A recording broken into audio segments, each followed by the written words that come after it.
Olá, galerinha, boa noite! Estamos começando aqui mais um Antropopapo. E esse agora, ele é plus, hein? Porque nós vamos falar sobre a sociologia. Eu sou o Vitor Lu, faço parte do segundo semestre da Faculdade Rudolf Steiner e quero trazer aqui para você os nossos convidados do segundo semestre. Quero chamar Misérica. Salve de palmas para Misérica. Olá, todo mundo! Opa! Ai, que legal, obrigada, Seja Vitinha! bem-vinda. E daí, já que eu tô aqui, eu vou apresentar também da nossa aula, que também estava aqui no outro episódio, é o Clever! Seja bem-vindo, seja bem-vindo. Bem-vindo, tudo bem? Boa noite, Picu. Boa noite. É isso aí. E também já participa com a gente também do Antropopapo, Manuel. Seja muito bem-vindo. Boa noite, Manuel. É um prazer estar aqui. Olá, uau, salve. E daí, nova aqui no Antropopapo, temos a nossa Lídia! Boa noite. Bem-vinda! Seja bem-vinda. E agora eu quero trazer também a Rayane, que está iniciando esse Antropopapo com a gente. Seja bem-vinda. Bem-vinda! E a nossa Juliana! Seja bem-vinda. Boa noite. E agora, também não menos importante, nós temos o nosso grande parceiro de classe, Valdir Vieira. Boa noite a todos. Essencial, o cara que ajudou no cenário, Exato! Fiz essa produção. Ele é o Isso nosso aqui está de pé. anjo da guarda. Então, estamos reunidos, bancadas a postos. Vamos para o nosso bate-papo e você é o nosso convidado. Então, puxa a cadeira, senta aí com a gente que agora vai começar o nosso Antropopapo. Esse Antropopapo é baseado em concluir um semestre do nosso curso de Sociologia da Educação. Nós temos uma pergunta que o nosso professor Marcelo Rito passou para a gente perguntar e também analisar todos os autores que a gente viu durante esse semestre. Isso, então nós vamos trazer aquela misteriosa pergunta de $1 milhão. Rufem os tambores. Primeiramente, gostaríamos de agradecer ao professor Marcelo Rito por nos lisonjear com as suas aulas magníficas e essa grande pergunta. Vamos a ela. Entre o ser individual e o ser social, como as mídias digitais poderiam ser problematizadas nas escolas? Uau! Sim, exato. O que a gente quer fazer hoje é, antes de responder com a nossa opinião particular, a gente quer um pouco explorar o que talvez autores, pensadores de outros tempos poderiam lidar com a pergunta dessa e com a realidade que a gente tem hoje. E vamos lá, porque essas aulas foram magníficas. Eu acho que está todo mundo muito engajado aqui com os autores para trazer essa grande pergunta e as grandes respostas. Na verdade, esse é um bate-papo entre a nossa turma e um jogo de perguntas onde cada um vai compartilhar um pouco do seu conhecimento, do seu entendimento, o que o seu autor trouxe para essa grande pergunta. Então, vamos começar falando com Durkheim. Durkheim fala que um ser ele é moldado através da sociedade. Da Ele sociedade. está falando de algo externo que faz o interno, né? Mas as mídias, então, o que o Durkheim traz também é que as mídias, elas atrapalham essa socialização entre pessoa e pessoa. Se você ficar introspectivo no seu próprio mundo e você não tiver influência dessa sociedade, você não está fazendo parte dessa sociedade e também não está fazendo parte do mundo que está sendo criado ou modificado ali. Então as mídias, nesse caso, diferente do Durkheim, seria uma coisa negativa, porque o mundo não está influenciando, a não ser que seja digital. Mas o digital você está sendo introspectivo. Então você não está sendo moldado por essa sociedade que foi criada e tem aquelas diretrizes e tem regras e tem Leis. leis. Muito bacana porque o Durkheim, ele acredita que a educação, ela é uma ferramenta fundamental para que a socialização seja criada. Sim, tem Então, uma função Uma social. função social. Então ele acredita firmemente que você só vai conseguir socializar e aprender sobre isso dentro da escola, através dos contatos, o convívio e a vivência com pessoas. Então as mídias acabam afastando um pouco essa parte do a gente precisa interagir para poder se entender. Foi já comprovado o impacto dos celulares, mas das mídias sociais sobre a nossa saúde mental, sobre o conseguir se concentrar. E acho que, como o Kleber falou, se de um jeito o celular, o computador poderia ajudar o ser humano a se abrir a uma sociedade que vai além da própria comunidade, que podemos dizer poderia ser um recurso que o Durkheim poderia até falar sim, é um recurso que potencializa a socialização. Mas o fato que nas nossas escolas esse pequeno instrumento traz tanta coisa, tantos efeitos negativos, ele é um daqueles autores que falaria que uma lei poderia ajudar a diminuir os fatores negativos, que não é uma reação que outros autores poderiam ter. É o famoso pensamento de será que elas precisam de tanta informação assim nessa idade?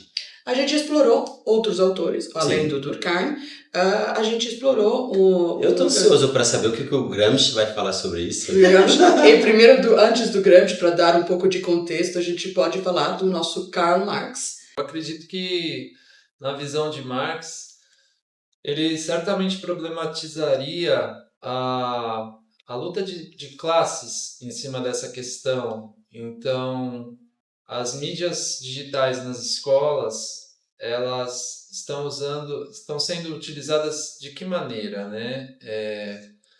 Como é essa educação? É uma educação voltada para uma consciência de classe? É uma educação libertadora? Ou ela está sendo utilizada para alienação da classe trabalhadora? Muito bom. Volta para isso que a Erika falou sobre os conteúdos, né? Então, que essa mídia vai trazer. Então, muitas vezes ela vem num papel de reforçar, então, meio que padrões de consumo, então, estereótipos que a gente tem, e tudo isso cai num conformismo mesmo social e as pessoas não saem disso. E eu acho que para a criança é uma pancada, assim, direta. Então, no processo dela de formação de identidade mesmo, sabe? Que entra também não só na formação de identidade, mas na contribuição como cidadão. Porque para Marx, você contribuir de forma consciente é importante, né? Se você não contribui para a sociedade ou se você consome de forma excessiva, você está acabando com aquela sociedade na qual você está inserido. E para isso você precisa de uma alfabetização midiática, por exemplo. Absolutamente. Então, é o que volta, né? Então, tipo, para eu inserir algo, eu tenho que ter alguma coisa. Então, tipo, eu preciso trabalhar isso. E aí volta para a coisa do Manuel. Então, é uma coisa de mídias sociais e tecnologia, mas assim, quem está tendo esse acesso? Então, que as crianças estão conseguindo? Quais as informações essas crianças têm acesso? Quantas crianças têm esse acesso? Tipo, né? para quem que está Se chegando tá- isso, já sabe? Qual é a todos. qualidade desse acesso, né? Porque a parcela pobre da população e da classe trabalhadora vai ter acesso a uma tecnologia mais limitada do que a burguesia. A desigualdade já se encontra aí, né?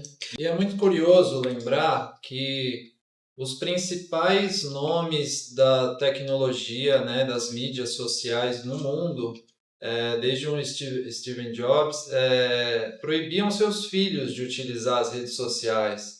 Então, por que essa parcela tão grande de crianças da classe trabalhadora tem esse acesso ilimitado? Será que não é uma coisa intencional para realmente alienar essa parcela da população? Um meio de manipulação mesmo, né? Sim. Direto, assim. Então, você vai e acessa diretamente a criança, não tem nenhum uma escada assim de primeiro eu vou na família, primeiro eu vou não sei o que, não. Você vai direto em quem está ali no processo de desenvolvimento.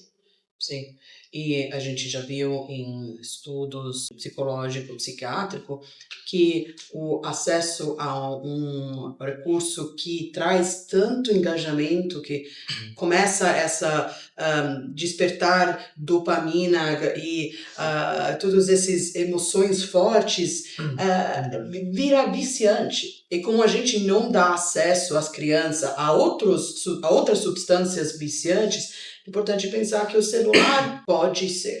O grande causador, né? Sim, Talvez se a ferramenta ela fosse igual para todos e somente com acesso a conteúdos curriculares, conteúdos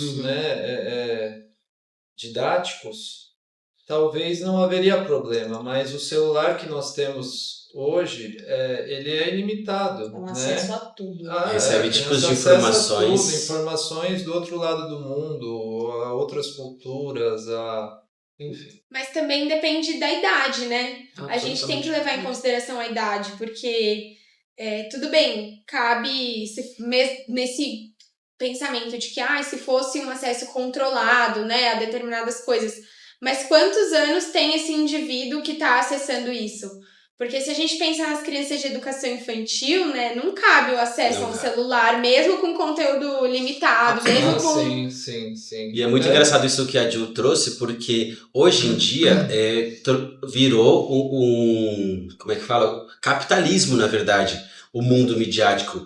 Por conta os pais quererem que o filho, mostrar que pode comprar um aparelho de celular para um filho que tem 5 anos. Afinal, é uma vergonha, né? Isso. O amigo tem e o meu filho não tem. Exatamente, eu acho que a gente agloba junto dentro desse assunto o capitalismo, porque as pessoas, para provarem que podem, ou até mesmo quererem agradar os seus filhos, eles trazem esse tipo de informação para os filhos, mas não supervisionam isso.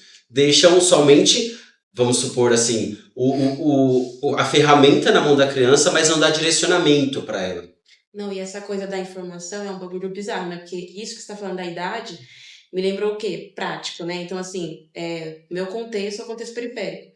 Então, assim, óbvio que quando eu era criança, eu via muitas cenas aterrorizantes. Só que, assim, eu as via, né? Olho a olho. E aí, hoje em dia, se tem muito menos criminalidade. No meu bairro, por exemplo, é muito menos visível. Só que isso cai na mão das crianças. Então, por exemplo, teve um dia que eu fui trabalhar, cheguei e tal, não sei o quê. E aí as crianças, minha turma tinha 6, 7, 8. E aí elas chegaram, professora, você viu, não sei o que, você viu, não sei o que. E eu, tipo, gente, o que foi que aconteceu e tal? E aí elas, porque você viu a mulher que foi feita de micro-ondas lá na represa e tal, não sei o que. Tem foto aqui, ó, não sei o que lá. Então, assim, 6, 7, 8 tinha a turma. E eles estavam com fotos da mulher que foi queimada na represa, entendeu? Com pneus e tal, aquela coisa, né? E tipo assim, como que é isso na cabeça? Na minha cabeça já me deu... Imagina na cabeça daquela criança, sabe? Sim. Do que isso vai ressoar. Não, sem contar que... Desculpa. Não, eu que te interrompi, desculpa. Eu só ia complementar dizendo que muitas vezes a criança não busca essa informação, mas caiu na mão dela. Exatamente. Ela não estava pesquisando uma notícia sobre uma mulher que foi queimada, mas isso caiu na mão dela. E é muito chocante, ela vai compartilhar com os outros colegas, então isso toma uma proporção. E o que cairia só com informação, às vezes, né? Tipo assim, aconteceu tal coisa, agora cai, tipo, é visível. E aí me lembrou também que essa semana, uma aluna das turmas mais velhas, né? Ela tem tipo 13, 14 anos, e ela tava assistindo uma coisa na biblioteca, aí eu cheguei, perguntei pra ela, o que você tá assistindo? Então não sei o quê, porque tava uma gritaria lá, a live das meninas brigando na escola. Então assim... Dentro da escola, as meninas estavam brigando e estavam fazendo uma live. Então você pensa no... Você descobriu a briga por conta da live. Entendeu? É muito difícil essa pergunta, é muito interessante que a gente está trazendo, porque nós aqui na faculdade estamos estudando os autores que viveram bastante lá atrás e esse que a gente está tendo aqui é um experimento tentando entender o autor e trazer o que esses grandes pensadores poderiam falar sobre. Porque a sensação, muitas vezes, que a gente está tendo aqui é que, porque isso nunca aconteceu no nosso histórico do ser humano, como lidar com esse tipo de situação. Então, por exemplo, a gente falou já do Karl Marx, que ele estava vendo sobre como o celular poderia ser ainda uma propagação, uma continuação desse atrito entre as classes. E um outro ator que poderia falar sobre isso, que entra um pouco mais na educação popular, poderia ser o Antônio Gramsci. Que você também é da minha terra, né? A sua família também. Sim! Então, a gente compartilha isso aqui. Antes da gente pensar na opinião dele sobre Sim. essa situação específica, eu acho legal a gente explorar mais um conceito dele Fantástico. de escola unitária. Perfeito. Então, o Gramsci, ele pensava em um modelo de educação que integrava o ensino básico, o ensino secundário, e o objetivo dele era fazer isso de uma forma mais completa e mais coesa para os indivíduos, o contexto em que eles viviam. A ideia central dele, com essa escola unitária, era unir a formação cultural com o desenvolvimento de habilidades específicas. E isso tudo sendo feito de uma forma mais acessível. E então, de uma forma que chegasse em todas as camadas sociais. Então, seria uma ferramenta de democratização do conhecimento e garantindo, de fato, né, que a educação fosse um direito universal. Até hoje, a gente fala muito sobre a educação ser um direito universal. E até hoje não é. Um direito universal. Eu fico imaginando se o Gramsci estivesse aqui hoje, né? Por exemplo, eu sou periférico também, né? E a gente tem muita carência de pontos de cultura. E aí ele vem com essa ideia de unificação, de educação, da cultura. E o Brasil, ele é muito diverso, né? Aí eu imagino, tipo, o Gramsci abrindo um ponto de cultura, tipo... Sim. Aí tem a galera do hip hop, tem a galera que faz o freestyle. E eu acho... O Gramsci tudo aprovaria esses movimentos aí. Falando em cultura, é muito legal, porque ele até questiona o ensino do latim, que na época era comum ensinarem latim nas escolas. Na Itália ainda é comum. Ainda é? Sim, eu estudei latim 5 anos. Nossa, que beleza. Vocês não perderam nada. Desculpa o povo de latim. Não, é uma língua morta por motivo. Não existe mais. É isso o problema que ele tinha. Porque assim, a brincadeira era, a minha professora era tão velha que ela era madrelíngua em latim. Essa era uma... É muito legal você trazer esse ponto de vista, porque ele fala justamente isso. Tipo, beleza, é cultura... É um idioma que carrega uma história, então a gente está ensinando cultura para esses alunos. Mas faz sentido para eles? Tipo, o contexto social deles abarca o latim? Faz sentido ensinar o latim nas escolas? Não faz. E aí, respondendo a pergunta, né, do projeto, encontrei 2 maneiras de responder essa pergunta. Então, eu escrevi o que eu achava que ele diria a respeito disso. E eu resolvi perguntar pro ChatGPT como o Gramsci se posicionaria em relação à proibição dos celulares na escola. É importante também perguntar a IA o que ela pensa. Exato, eu achei que seria interessante. Eu acho que o Gramsci ele ia olhar para essa proibição com um olhar de qual que é a função desse celular na escola? É para manutenção de renda? Então não faz sentido. Então, assim, se é para manutenção de renda, todos deveriam ter acesso. Então, cabe ao Estado proporcionar o acesso a toda a população, pelo menos a toda a população estudante, digamos assim, aos celulares. Traga minha fones. E o ChatGPT foi muito curioso, porque ele criou diversas possibilidades. Opa! Então, ele criou uma possibilidade... de que o Gramsci olharia para o celular como uma ferramenta de comunicação e acesso à informação. Ele seria uma maneira de ampliar o conhecimento, a troca cultural. E isso, né, o ChatGPT deixou bem claro que deveria ser... o acesso deveria ser orientado, né, então guiado pelo professor e em função do desenvolvimento crítico dos estudantes. Sim. Com a mídia, com o acesso que você tem, você busca justamente pontos específicos, mas não sabe a história de fato que teve. Por exemplo, Dom Pedro chegou no Brasil, ok.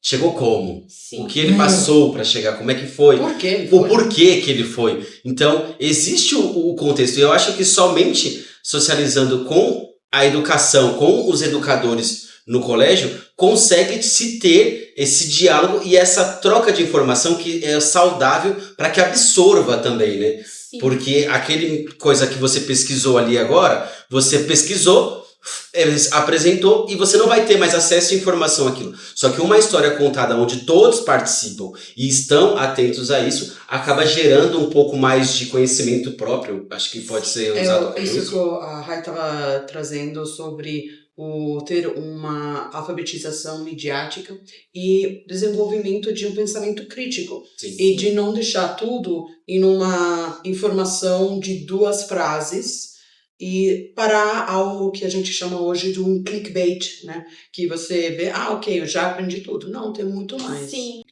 Aí ele trouxe também que outra possível opinião dele é uma preocupação com as influências externas, que eu acho que conversa muito com a experiência que a Hannah trouxe. Então, além dessas experiências, né, que podem acontecer, também tem a questão do consumismo. Sim, então, o celular, você ter acesso a isso, de certa forma, ele é uma imposição de valores, de práticas consumistas e alienantes. É muito difícil uma criança, um adolescente ter acesso ao celular e ele não entrar nesse meio alienante. É difícil pra gente. É difícil pra gente. Absolutamente. Então, imagina pra uma criança. É enlouquecedor. É muito... Ponto de vista, porque o ChatGPT trouxe muitos e eu achei todos eles muito válidos. Ah. Eu fiquei, nossa, é verdade. Faz Nossa, sentido. essa inteligência artificial é bem inteligente. Aham. Não é que ela sabe mesmo? Nossa. Ela sabe mesmo. Uau! Pode entrar aí. Ele falou que também a proibição podia ser vista como uma tentativa de controle. Então podia ser vista de uma forma mais autoritária.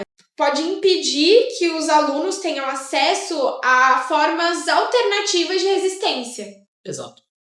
É uma daquelas questões, por isso que a gente está aqui, por isso que estados em todo o mundo estão tentando lidar com essa situação, porque não é absoluto, não é tudo branco e preto, tem muito a ver com o uso do indivíduo dentro de um contexto social e dentro de pressões próprias e do histórico deles. Então é muito difícil dar uma resposta só. Então não é que a gente vai conseguir hoje. A gente está... Então, E lembrando também, né, que essa problematização ela vem vindo carregadas de introspectividade, das crianças se fecharem, não quererem mais socializar. Diversas, aí nós temos aí depressões, porque eles querem ser igual à mídia proporciona, seguindo os seus famosos, então eles querem sempre ansiedade, trazendo diversas, como é que eu falo? Doenças mentais, transtornos mentais. Mas ao outro tempo, psicológico. Tem, como a Ju trouxe, tem muitas pessoas conseguem ter acesso a muitos outros recursos que sem a tecnologia, sem o celular, nunca seria impossível. Então não é nada de absolutamente o vilão. É tudo... O ChatGPT, ele chegou justamente a essa conclusão. Que ele acha que o Gramsci seria a favor do uso, né, não da proibição, do uso do celular nas escolas, mas assim, ele seria a favor de um uso crítico e consciente. Exato. Então, ele seria contra o uso descontrolado, o uso alienante, um uso que não seja supervisionado. Uhum. Então, ele defende um ambiente educacional que favoreça a reflexão, a autonomia e o questionamento das estruturas de poder. Então, é uma liberdade controlada, né? Sim, é por isso que questionar se precisa de uma lei é também uma outra pergunta. Sim. Porque, como a gente sabe, fazer algo não legalizado não significa que resolve o problema. Senão poderia até piorar, porque o que poderia ser feito poderia ser lidado na frente, na luz do sol, vira uma coisa clandestina, Isso. né? Então não é essa também é a pergunta, se é a lei a solução ou é só Sim. umas paradrapos É só que pra... você cria a lei, você assume a derrota, né? Você assume a derrota. Você Você fala, fracasso. eu não consigo pensar em nenhuma alternativa para controlar isso e tornar esse uso funcional, por exemplo. E a gente sabe que Uau. se tratando de adolescentes, de jovens, essa questão de impor e trazer essa lei como uma obrigatoriedade vai causar mais interesse em cima disso. E como a Entendi. gente já falou, o que vai ser bandido depois, qual é a outra coisa que pode, sabe, essa coisa de resolver tudo botando na lista de coisas não legalizadas, Sim. ilegais, não é, de novo, acho que você falou absolutamente eu assumi a derrota. Na verdade, eu penso que assume o fracasso da falha escolar, né? Então, a escola não consegue competir com as mídias digitais, na qual você estuda o que você quer e não o que a escola tem. A escola ela tem hoje em dia no Brasil um molde pronto e preparado para ser seguido, engessado. Que o Gramsci traz é uma forma de aprendizagem libertadora, é uma forma de você aprender aquilo que vai te agregar. E as mídias trazem isso. Você aprende aquilo que você quer aprender. Infelizmente, as mídias sociais trazem muitas coisas ruins e negativas e a pessoa acaba aprendendo também junto. Sabe quando você está ouvindo uma música, mas o seu vizinho tem um som mais potente e a música dele não é do nosso agrado? Você acaba aprendendo a letra de uma música que não faz parte do seu repertório pessoal.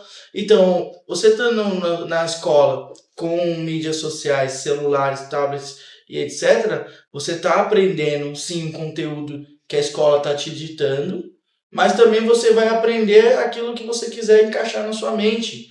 E não é a proposta que o Gramsci traz, né? Ele pensa que a educação ela tem que ser uma coisa prazerosa de se ter, Sim. e não uma coisa impositória. Além do Gramsci, nós temos outros autores que começam a enfrentar essa... já que você está falando... Já são mais passivos. Bem, mas tem outro jeito de ver esse tipo de questão. Você pode falar para a gente o Max Weber? Acredito que o Weber, né, seja o mais tranquilo de todos os pensadores, porque ele não pensa na sociedade como um molde para o indivíduo, né? Ele pensa que o indivíduo, que nem eu acabei de dizer sobre o Gramsci, ele pensa na questão de que o próprio cidadão, a própria pessoa, molda aquilo que ela quer para a vida dela, né? No caso, o Weber ele escreveu muitas teorias e falando de sociologia assim, ele começou bem tarde, assim, ele nasceu logo após o Durkheim, por exemplo, e aí no final do século XIX, assim, ele vem com esse pensamento de que a ação social é que vai moldar o ser humano, né? Fantástico. Que vai fazer com que a gente seja quem você é. E ele acredita que cada ser humano tem sua individualidade. Porque a escola ela traz um sistema de ensino universal para todos. Mas como que todo mundo vai aprender da mesma forma se todos nós somos diferentes? Esse é um pensamento muito lindo e entra diretamente com o nosso próximo autor, que é quem está dando o nome à nossa faculdade, que é o Rudolf Steiner. Nós temos a Lídia, que pode falar sobre. Pegando o gancho aqui, Steiner também prioriza muito a questão da autonomia do indivíduo. Então, que o indivíduo pode influenciar o meio social, não somente o meio social que influencia o indivíduo, né? Então, nesse pensamento, eu acredito que a visão sobre as mídias, sobre a tecnologia, com certeza não seria uma visão de proibição, porque existem muitos elementos positivos que, como indivíduo, você pode utilizar de uma forma benéfica essas tecnologias. Mas qual que é o problema que ela pode gerar? Alienação. Acho que a questão que ele veria como problema é ser usada de uma forma que aliene o indivíduo. Então, eu acredito que no meio escolar, isso poderia ser utilizado de algumas formas. Ou como uma questão de buscar informações, mas em momentos específicos. Então, por exemplo, propor uma atividade tem um tempo de consulta. Essa consulta pode ser por meios eletrônicos, mas que depois haja uma dinâmica que afaste, não seja simultâneo. Tenha um momento de pesquisa e um momento de prática, de discussão, de diálogo entre as pessoas. Procurar maneira de se encaixar e adequar isso, ou incorporar isso dentro das atividades. Exatamente. Ou então, eu acredito que tem uma questão também do problema da tecnologia, que é essa informação que pode ser muito mutável, né? Você não foca. Se você tem uma folha de papel que o professor te entregou, você só tem aquele texto para ler. Mas se você tem a internet, você pode desfocar muito. Então, eu acho que é importante fazer uma atividade justamente que direcione essa busca, uma coisa específica, né? E eu acredito também que outro problema é a questão de falta de imaginação que isso pode trazer quando você busca sempre as informações por meio tecnológicos. Você tem essa troca de informações muito rápido, então você não tem aquela necessidade de criar algo novo, que vem mais essa sensação do tédio mesmo, que cria uma atividade mais monótona, e que com o meio digital não existe essa monotonia, porque você sempre pode buscar mais informações, mais vídeos, seja o que for. Então, eu acho que é importante criar essas quebras de algo mais estático na aula, mas isso não significa que você não possa ter usado isso em outro momento, né? É como se fosse um respiro, né? Isso, exatamente. É uma questão de cadência, né? Que é o que o Weber chama de ação social.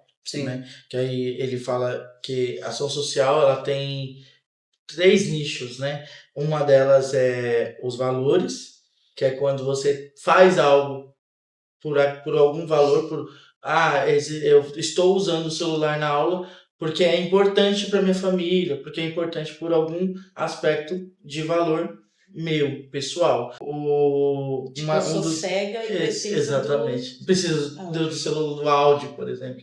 Então, aí seria uma forma que ele daria, ok, podemos ter o celular, podemos ter as mídias dentro da atividade. Ou as mídias estão ajudando a alfabetização, por exemplo. Então, ok. Então, por valor. Tem também o nicho por afeição, né? Então, se eu não tiver com isso, eu vou ficar desestruturado. É importante que todos tenham, porque isso faz bem positivamente pro emocional. Então, a ação social diz que, não, ok, então, se tá todo mundo utilizando e fazendo bem psicologicamente, ok, mas tá fazendo mal, então não, né? Então, outro nicho da ação social que ele fala é tradição, né? Então, se é tradição todo mundo usar, já todo mundo faz isso sempre, então ok. Mas ele pensa assim, a sociedade ela faz muitas coisas diversas, mas se você se sente bem fazendo sempre aquilo, a tradição que eu criei para mim, também ok. Eu acho que... Desculpa, Érica. Não, tudo bem. Não, eu só ia falar que de tudo isso, eu fico pensando, né, e também isso que ela trouxe agora, que a Lídia falou agora sobre Steiner, também me cai muito essa coisa na questão da educação, né, e da sala de aula, por exemplo, questão do exemplo também, né, porque toda essa problemática também é porque o adulto tá descontrolado nesse meio. Exato. Não é da criança que nasce isso, sabe? Tipo, a gente tá transferindo isso o tempo todo. Absolutamente. E o que o Kleber trouxe junto com a Lídia, todo mundo, Juliana, Lídia, Manuel, Vitor, todo mundo, chega no último autor que a gente leu, que, na verdade, o Marcelo Ito, nosso professor, quase introduziu a gente, esse autor, ao começo do curso, para depois repropor-lo mais tarde, para a gente entendê-lo melhor. E aqui é o Anísio Teixeira, que falou sobre a importância de como poderia ser um professor no futuro, professor da manhã. Eu queria Valdir Vieira falar, sabe, um pouco, O Anísio, que tem ele... bastante a ver, né, com o papel do professor. Acho que ele é o último dos remanescentes, né? Hum. Que de todos esses aí, eu acho que ficou nas mãos dele, né? A forma de revolucionar a educação. Principalmente a educação, ele que foi o cara que formou, né, o Ministério da Educação no país, né? Trazendo para nós todos o conhecimento, porque na parte dele não adianta o professor só ter conhecimento se ele não passar o seu conhecimento de fato para o seu aluno. Também não valeria de nada. Né? E em relação a questões de coisas de mídias sociais, eu acredito que sim, ele aprovaria com responsabilidade. Sim. Com responsabilidade ele aprovaria. Mas é uma coisa meio que teria que ter um controle, sim. Em prol do pensamento crítico, né? Mas eu acredito que é difícil a gente falar sobre pensamento crítico com esse acesso tão ilimitado, porque você tem liberdade. Liberdade para quê? Nada, Né? né? Você vai pensar, tá pronto, o tempo Não, todo. e Você assim, pergunta, tem resposta. o celular, todos os celulares, eles estão repletos de propaganda. Sabe? Então, assim, é uma ferramenta também de manipulação muito forte. Sim. Então, você tem ali a questão dos likes, a questão do algoritmo, te mostrando exatamente aquilo que aquela máquina percebeu que você gosta, que você dá atenção. Então, assim, é como se fosse uma ferramenta personalizada de propaganda. Então é muito difícil você competir, o seu pensamento crítico competir com uma ferramenta tão especializada que está ali para te enganar, está ali para vender, está ali para conseguir lucro, né, para essas empresas. É muito curioso a gente pensar que além de todas essas questões de algoritmo, de consumo e da quantidade de informações que, ao mesmo tempo que são muitas informações, são informações limitadas, né? Porque você fica limitado à sua própria opinião. Sim. O algoritmo nunca te manda algo novo. Sim. Você nunca tem a capacidade, a não ser que você pesquise, Exato. de explorar coisas diferentes. Mas o vício... Sim. E se nós adultos já estamos vulneráveis a esse vício, quem dirá as crianças que não são maduras emocionalmente? Então, é muito complicado quando a gente lida com esse vício na escola. A minha prática, como acompanhante terapêutica escolar de um menino autista, o que eu percebo é que num primeiro momento, ele tem um acesso completamente liberado em casa. E aí, num primeiro momento, na escola, ele ficava super bem. Então, ele começou a melhorar e desenvolver várias habilidades. Então, ele começou a desenvolver a questão social dele, ele está socializando muito melhor com as outras crianças. Ele começou a desenvolver o brincar dele, porque ele tem um brincar bastante disfuncional. Sim. Ele começou a ser mais interativo, ele não é verbal, ele começou a ter mais interesse pela fala. Uau! Então, num primeiro momento, isso foi maravilhoso, maravilhoso. Só que aí o que acontece? A gente tem que pensar pelo outro lado do vício, né? Porque você tira uma coisa de uma pessoa que tá viciada, Sim. E aí você começa a sentir os impactos. Então, conforme ele foi evoluindo muito na escola, mais contato ele tinha em casa com as telas. Então, isso foi ficando cada vez mais excessivo. Sim. E hoje, eu tenho uma criança completamente irritada na escola, impaciente, Por quê? Porque ele sente falta. E outra coisa, A ele não tem dependência, né? foco. Ele não É. tem foco. Não tem fogo. Ele, uma característica não só do Thea, mas dele, como criança, faz parte da personalidade dele, ele é extremamente contemplativo. Então, se ele visse essas janelas aqui, ele ia pirar. Sim. Pirar. Ele passaria horas nessas janelas da faculdade. Mas, depois de tanto acesso às telas, ele não ia focar na janela. Uau. Não ia. Então, nem o hiperfoco dele é páreo para as telas.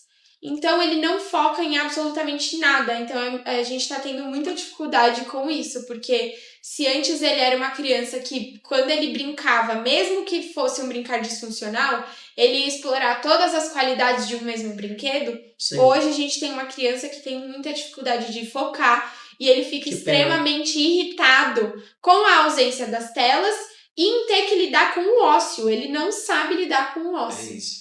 Eu acho que a pergunta que a gente tira para hoje é uma daquelas perguntas que, honestamente, Sem que- resposta.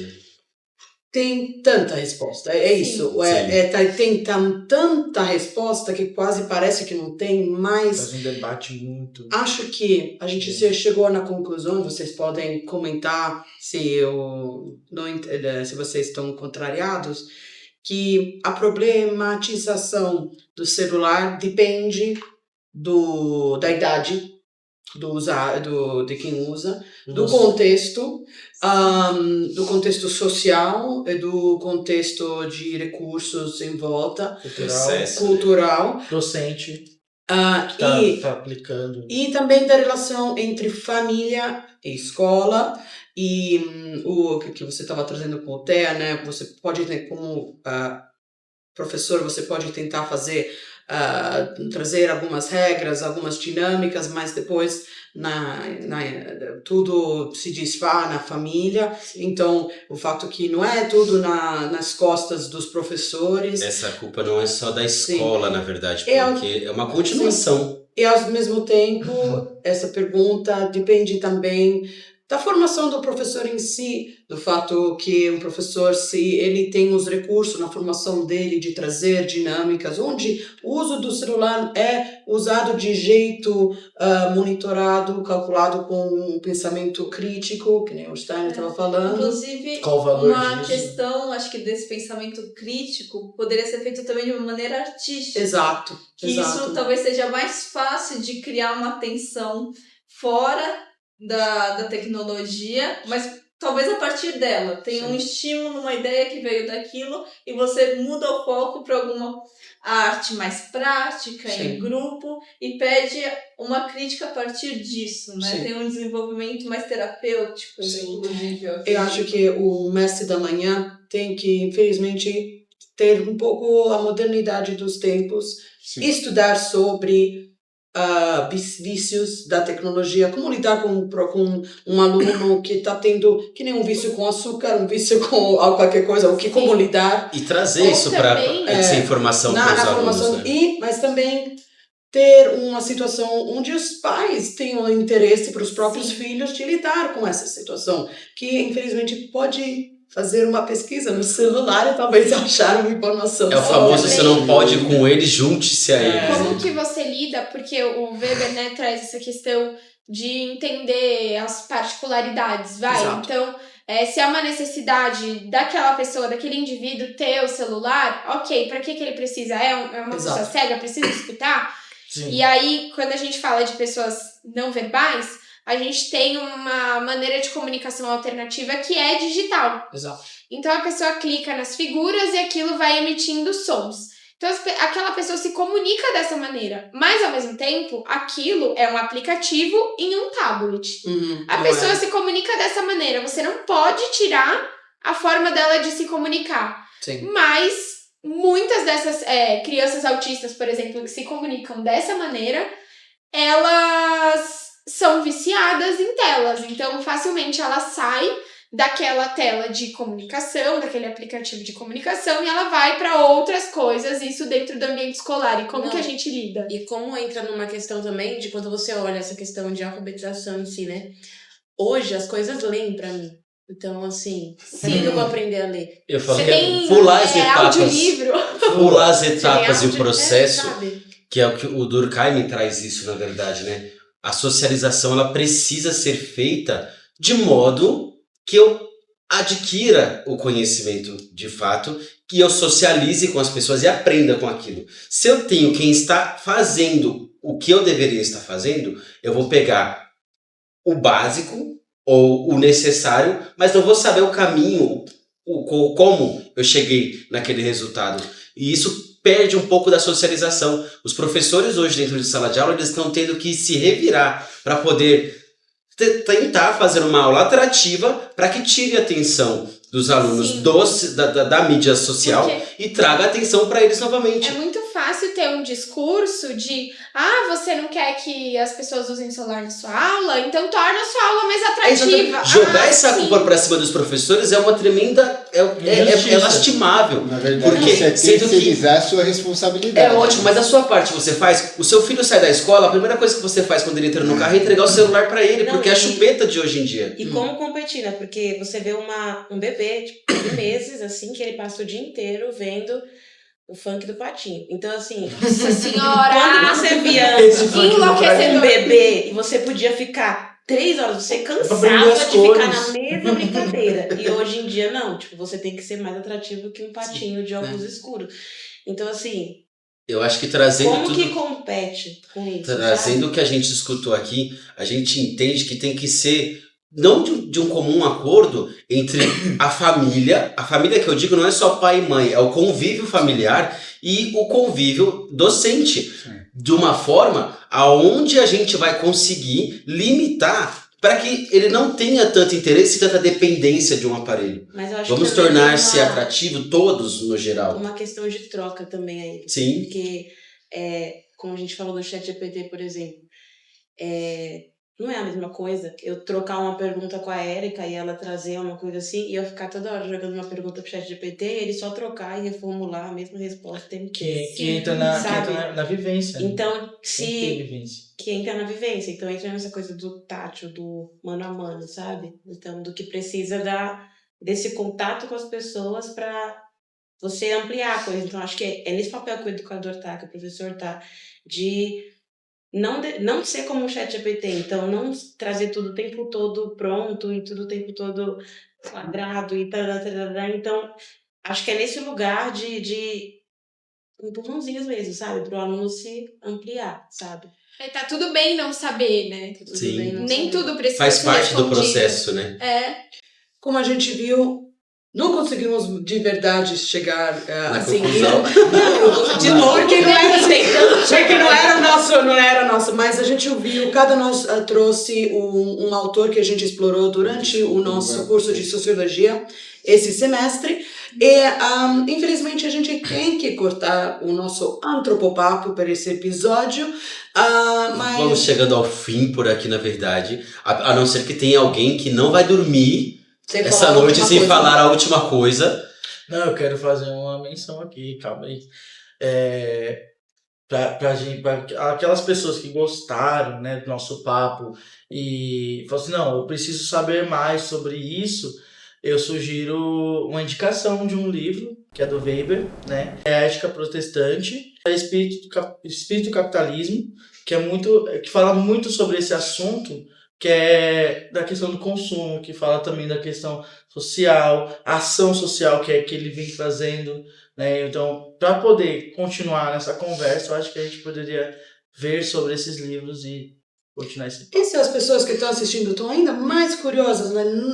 2 livros não adianta, talvez fazer uma formação aqui na Rudolf seria um ótimo jeito. Vamos ter aula com o Marcelo Rito e tem que fazer também um podcast. Lembrando, gente, que toda essa estrutura que a gente monta no podcast, a faculdade, ela super apoia e entrega todos os recursos que a gente precisa. Eu acho muito bacana a iniciativa onde você é livre para poder criar.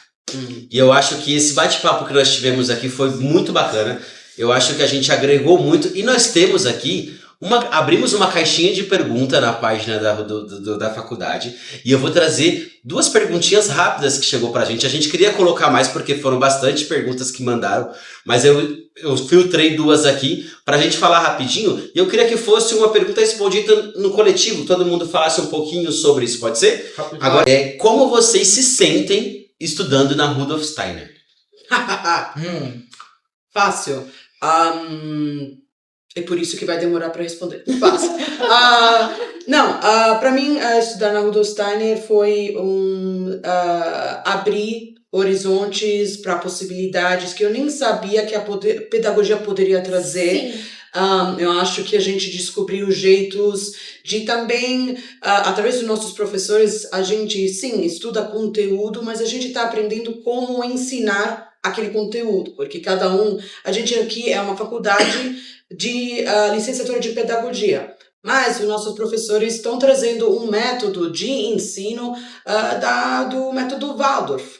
Então, a gente está já tendo uma apresentação de uma coisa que talvez na pós-graduação a gente poderia estudar sobre, mas enquanto a gente está estudando, a gente está recebendo já os benefícios de uma metodologia mais humanizada, mais focada no indivíduo, mais focada no debate e no troca entre aluno e professor. Então, é um efeito uma experiência muito linda. Isso eu acho que foi... Resumiu tudo. Eu acho que... Alguém mais quer falar alguma coisa que não vai dormir se não falar? Não, eu acho que a Erika falou tudo. Trouxe pra gente. Ela falou por todos nós. Como eu disse, é um prazer compartilhar. Esse é o 2º semestre da Faculdade Rudolf Steiner do ano de 2024. E nós estamos vivenciando esse antropopapo da melhor forma possível, que é trazer essa diversidade de pensamento. E eu acho que isso que é plausível. A gente conseguir unir todas as informações e entender que é importante o que o Steiner trouxe, que o Weber, que o Marx, que o Durkheim, que o Gramsci e assim os outros em geral e outros que a gente também não citou, mas tudo é importante. E como eles conversam, né? Sim. Como a ideia de tem começa, pontos de o encontro. Durkheim traz uma ideia, aí o Gramsci vai e completa com outra. Nada é fora daquele contexto. Sim, Exato. Agora relacionado, fechando o nosso antropopapo relacionado à grande pergunta de $1 milhão, que ficou em 500 milhões, 500 mil, vamos pôr assim, Acumulou. meio a meio. Acumulou, Mega Sena. Entre o ser individual e o ser social, como as mídias digitais poderiam ser problematizadas nas escolas. Eu acho que nós trouxemos grandes nomes da sociologia, que não só sociólogos também, mas outros grandes pensadores e que trouxeram, que não viveram nessa época, mas trouxeram já um conhecimento muito à frente sobre isso. Então é baseado nisso que a gente está se formando e é muito interessante. Então é muito bacana, muito obrigado a todos vocês que se prontificaram no tempo, de fato. Fazer a nossa rodinha agora, nossa última apresentação. Quero que vocês se despedam também, por favor, despecem do nosso público que está assistindo a gente. Eu acho muito importante que convidá-los também para os próximos semestres. O Antropopapo, ele é feito uma vez por semestre e a gente quer trazer grandes projetos para vocês aí. Juliana Battistini. Obrigada, Vitinho. Obrigada, Erika. Não, é italiano, não é latim. Italiano. Eu sou a Lídia Persteles e também quero agradecer a todos vocês. Sim, foi um prazer ter vocês. Sou Kleber Pereira. Eu sou Erika Sabatini. Eu sou o Victor Nogueira. Eu sou Manuel Araújo. Muito obrigado a todos. Obrigado a É você. um prazer. Eu sou a Raiane de Lima. Valdir Vieira, muito obrigado a todos. Perfeito. Muito Foi um prazer obrigado. estar E assim nós encerramos o nosso Antropopapo. Acho que com todos, muito felizes e o coração quentinho. Muito obrigado pela sua participação. Lembrando que a faculdade Rudolf Steiner proporciona tudo isso para os seus alunos. Então, vale a pena conhecer. Entra na página, pesquisa um pouquinho. E se quiser também vir conhecer essa turma do 2º semestre, será muito bem-vindo. Ótimo. Tchau, pessoal. Boa noite.